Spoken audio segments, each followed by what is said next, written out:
ሰላም እንዴት ናችሁ? የነጅሆም ኩኪንግ ቤተሰቦች ቤዛ ክፍል 84ን ይዤላችሁ መጥቻለሁ። ላይክ፣ ሸር፣ ሰብስክራይብ በማድረግ እስከ መጨረሻው አብረውኝ ቆዩ። ሉላ ዛሬ ከሱራፌል ወንድም ጋር እራት ግብዣ ሂዳ ስለነበር አክስቷ ዘርፌ ምንም ደስ አላላትም። በእርግጥ ይህን ነገር ሉላና ዶክተሩ እንዲጋቡ ብታስብም አክስቷ ያሰበችበት መንገድና ሉላ የምታስብበት በፍጹም የተለያዩ ናቸው። አምሽታ ስትመጣም በር ላይ ነበር የተቀበለቻት። በጣም በሁኔታቸው ግራ ተጋብታለች። አክስቴ እንዴት ዋልሽ በማለት ትታ አልፋት ትገባለች። ዶክተሩም ወይዘሮ ዘርፌ ደህና መሸሽ ይላታል። ወይዘሮ ዘርፌም ትንሽ የተበሳጨች ትመስላለች። ውስጥ ከገባች በኋላ ሉላን እንደዚህ መሆኑ ግን አግባብ ነው ወይ ትላታለች። እንዴ ምን እያልሽ ነው አክስቴ? አግቢው ብለሽኝ አይደል እንዴ ያገናኘሽኝ? ስለዚህ ልንጋባ ስለሆነ መቀራረብ አለብን ትላታለች። አክስትየዋ እች ልጅ ምን እያሰበች ነው ለመሆኑ በማለትም አሁንም አልተዋጠላትም፣ ግራ ተጋብታለች። አክስቴ ግን እኔ እኮ አንቺ እንደ እናቴ ነው ማይሽ፣ አሁን ድረስ ምንም የተቀየረ ነገር የለም ትላታለች ሉላ። ወይዘሮ ዘርፌም እኔ እኮ ስላሳደግኩሽ እኔም አንቺን እንደ ልጄ ነው የማይሽ ትላታለች። እና ታዲያ ውሸታም ትላታለች። ምን በማለት ትደነግጣለች ወይዘሮ ዘርፌ። እና ምትወጂ ቢሆንማ ልጅሽ ብሆን ቢያንስ የወሰድሽብኝም በሙሉ አንድ ድርጅት እንኳን ተሰጪ ነበር ትላታለች። ይቅርታ እሱን ማድረግ እንኳን አልችልም ትላታለች ወይዘሮ ዘርፌ። እኮ ለዛ እኮ ነው የምልሽ፣ አንቺ ውሸትሽን ነው የምልሽ፣ ውሸታምም ያልኩሽ። ለማንኛውም ደክሞኛል፣ ደህና ደሪ በማለት ትታት ትሄዳለች። ወይዘሮ ዘርፌ ይቺ ልጅ የምታደርገው ነገር ምንድን ነው እያለች ግራ ተጋብታለች። ሱራፌል አሁንም ከዚህ በፊት ቤዛ ከወንድሙ ጋር ንብረታቸውን ለማስመለስ ያደረገችው ነገር ምንም አልተዋጠለትም። ሁሌ አእምሮ ላይ የሚመላለሰው እሱ ጋር በነበርሽ ጊዜ ምን አደረግሽ፣ ይሄ ለምን ሆነ እያለ ወደኋላ እየተመለሰ ቤዛን ይጨቀጭቃታል። እሷም ትናደዳለች። ደግመህ ይህንን ጉዳይ እንዳታነሳ፣ እኔ እንደዚህ አይነት የማደርግ ሴት አይደለሁም። ደግሞ አሁን ነገሮች ሁሉ በሉላ ላይ ሆነዋል። ነገሮችን የምታደርገው ሉላ ናት ትለዋለች። እዛ አካባቢ ደግመሽ እንድትቀርቢ አልፈልግምም ይላታል። ሲጀመር አልሄድም ትለዋለች። ግን ሉላ ታሳዝነኛለች፣ እህቴን ምን ውስጥ እንዳስገባዋትም እያለች ትነግረዋለች። እሺ በቃ ደህና ዋይ ይላታል። እኔም ወደ ሉላ ልሄድ ነው ትለዋለች። ምን እያደረግሽ ነው? ነገሮችን ሁሉ ለምን በጥንቃቄ አትሰሩም? አሁን ወደ ሉላ የምትሄጂው ለምንድን ነው? ያቺ አክስትሽና ዶክተሩ ልንገርሽ ሰላይ ያስቀምጡላችኋል። እነሱን ስለማታውቂ ነው። ስለዚህ ነገሮች እንዳይበላሹ ተጠንቀቂ። አንቺና እህትሽ አብራችሁ ታያችሁ ማለት ሌላ ችግር ነው የምታመጡት ይላታል። እሺ ችግር የለውም እና ለምንድን ነው ትተኸኝ የምትሄደው? ቢያንስ እንኳን ራስን ከጨዋታው ጨዋታለሁ ብትል እንኳን ሀሳብ መስጠት አለብህ ለኔ ትለዋለች። ይሄ የኔ ሀሳብ ነው ይላታል።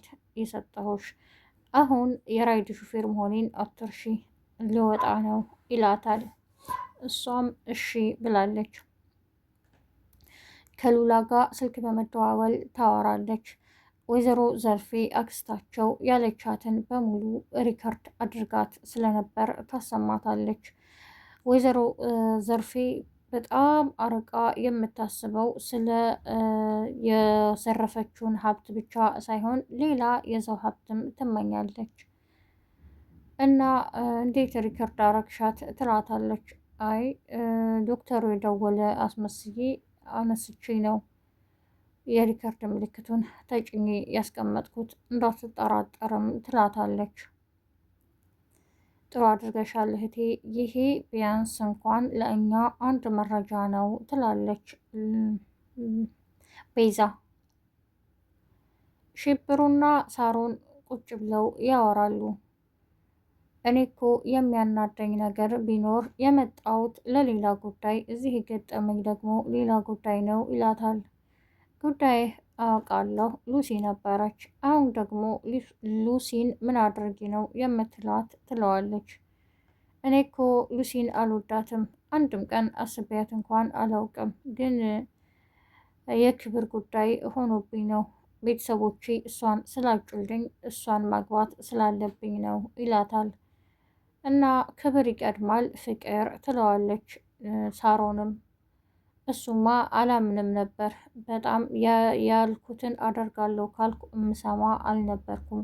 ሽብሩ አሁን ተቀይሯል ይላታል። ምን ሆኖም በማለት ትጠይቃለች ሳሮን። እንዴ አንቺን ሳይ በቃ ሉሲን ረሳኋትም ይላታል። እና ታዲያ አሁን ምን ልታደርግ ነው? ሉሲ የራሷ ህይወት አላት ትለዋለች። በቃ አሁንማ ምንም አላደርግም፣ አንቺን ይዤሽ እሄዳለሁም ይላታል። እንዴ እኔን ይዘህ የምትሄደው ለምንድን ነው? እንዴት ሆኖም ትላለች። በቃ ይህንን ነው ማድረግ ያለብኝ፣ ፍቅር ያሸንፋል የሚባለውን ገና አሁን ሽብሩ አምነው ሊቀበል ነው ይላታል። ሳሮንም በሁኔታው በጣም ትገረማለች። ዶክተሩ ወደ ወይዘሮ ዘርፌ ጋር መጥቶ ከወይዘሮ ዘርፌ ጋር ቁጭ ብለው ያወራሉ። ሁለታቸውም አንድ አይነት አስተሳሰብ ነው ያላቸው። ዶክተሩም ወይዘሮ ዘርፌ የያዘችው አሁን የነሉላ ንብረት የአባትና የእናቴ ነው፣ ንብረቴን ማስመለስ አለብኝ እና በመንገዴ ላይ ያለውን ሁሉ ማስወገድ አለብኝ ብሎ የሚያምን ሰው ነው። ወይዘሮ ዘርፌ ደግሞ የያዘችው የሰው ንብረት ሳያንሳት የሌላ ንብረት ተመኝታ ነገሮችን በምን መልኩ ማስኬድ እንዳለባት የምታስብ ሴት ናት። አብረው ቁጭ ብለው ያወራሉ። ዶክተሩ ሉላን ቤዛን ስለምወዳት ያንቺና የእህትሽ ፊት ደግሞ አንድ አይነት ነው፣ ስለዚህ እያለ ወደ ማመን ደረጃ እየሄደ ይመስላል። ሉላ በጣም ትናደዳለች። ይህንን የማደርገው ከዚህ ከእርኩስ ጋር እኮ ወድጄ አይደለም፣ የቤተሰቦቻችንን ንብረት ለማስመለስ እህቴን ያደረኳትን ሁሉ ለመካስ ነው ትላለች። የዛሬው ክፍል ይህንን ይመስል ነበር። በቀጣይ ክፍል እስከምንገናኝ ነጁ ሆም ኩኪንግን ላይክ፣ ሸር፣ ሰብስክራይብ በማድረግ አብራችሁን ስለቆያችሁ አመሰግናለሁ። በያላችሁበት የዓለም ዳርቻ ሰላማችሁ ይብዛ። መልካም ቀን ባይ